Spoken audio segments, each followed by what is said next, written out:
അമേരിക്കയിലെ ടെക്സസിൽ മിന്നൽ പ്രളയത്തിൽ മരണം 80ആയി. മരിച്ചവരിൽ 28 കുട്ടികളും 10 കുട്ടികളെ കാണാതായെന്നാണ് വിവരം. മേഖലയിൽ ഇനിയും പ്രളയമുണ്ടായേക്കാമെന്ന് ടെക്സസ് ഗവർണർ മുന്നറിയിപ്പ് നൽകിയിട്ടുണ്ട്. മധു കൊട്ടാരക്കര ന്യൂജേഴ്സിയിൽ നിന്ന് വിവരങ്ങളുമായി ചേരുന്നുണ്ട്.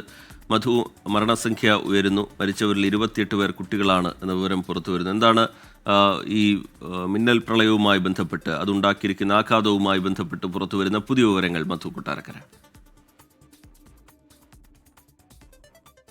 എന്നുള്ള റിപ്പോർട്ടാണ് നമുക്ക് ലഭിച്ചുകൊണ്ടിരിക്കുന്നത്. ഇപ്പോൾ 81 പേർ മരിച്ചതായിട്ടാണ് വിവരം ലഭിക്കുന്നത്. ഇതിൽ 28ഓളം കുട്ടികളാണ്. അത് ഇപ്പോഴും 41 പേര് കാണാതെ അവർക്കായിട്ടുള്ള തെരച്ചിൽ ഊർജിതമായി നടന്നുകൊണ്ടിരിക്കുകയാണ്.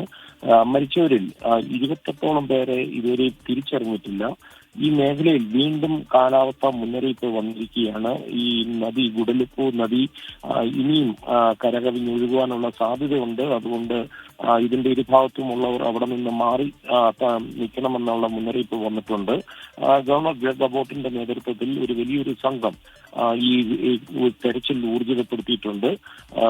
പ്രസിഡന്റ് ഡൊണാൾഡ് ട്രംപ് ഇപ്പോൾ ന്യൂജേഴ്സിയിൽ നിന്ന് വാഷിംഗ്ടണിലേക്ക് പോയിക്കൊണ്ടിരിക്കുകയാണ്. ഇവിടെ മാധ്യമപ്രവർത്തകരോട് സംസാരിക്കുമ്പോൾ അദ്ദേഹം സംഭവ സ്ഥലം സന്ദർശിക്കുമെന്ന് പറഞ്ഞിട്ടുണ്ട്.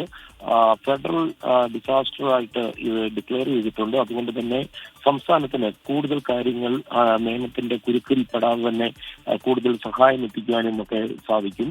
തെരച്ചിൽ ഇപ്പോഴും ഊർജിതമായി നടന്നുകൊണ്ടിരിക്കുകയാണ്. ശ്രീജിത്ത്.